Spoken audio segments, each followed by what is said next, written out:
Court khona phakathi ebandleni kwakhona umuntu owayesilima ngenyawo owayengakwazi ukuhamba wayekriphuthi wasezalweni kwakhe wayelunyonga lelunyonga lakhe lamenza ukuthi angakwazi ukungena ngaphakathi endaweni engcwele ahlale lapha ngaphandle kodwa in the temple but kwi-outer court kwakunamasanga amaningi ayekhona khona lodwa isango futhi kwakuthiwa leli sango umnyango kuthiwa omuhle a beautiful gate kwakuthiwa it's a beautiful gate because langenisa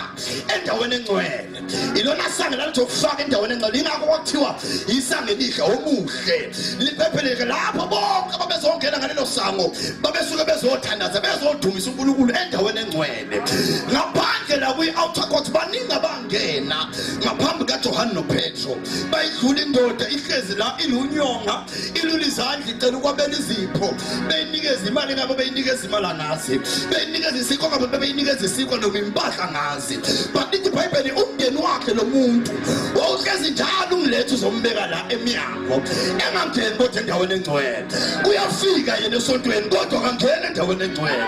sihlala naye sikhonze naye kodwa manje masasingena endaweni engcwele esale ngaphandle into emente sale ngaphandle umnyonga bakhe uyamvimbela ungena endaweni engcwele noma ethanda ungena endaweni engcwele kodwa manje angena abagaqayo lapha yapha endaweni engcwele ngena abahambayo wayihlala efaneleke ngaphandle ebuka bonke abangenayo iBhayibheli ngalo lusuku kweza abantu abathuniwe somandla abantu abavele upper room abantu ababegcwaliswe ngomoya kaNkulunkulu bathe babesondela kabuye iBhayibheli wababona wathi nangu uPetro nangu uJohane mhlawumbe khona bangamnika khona iBhayibheli basondela abapostoli bathe babafika kuye indoda yababheka yacela ukwabelwa nanoma yini abangayinika yona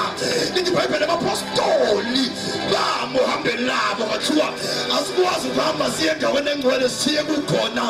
abangaphandle kwi-outer court bafunakala ngaphakathi bonke nalo okhona njalo esontweni lakho olaziyo ukuthi udlisono ufika njalo ngesonto ezokhonza nawaphume ahambe yodlutshwala ngaphandle akusikho kwakho ukuthi ukhulume ngawo ukuthi akafuni ukukholwa nikeza usizo akwazi ukungena endaweni engcwele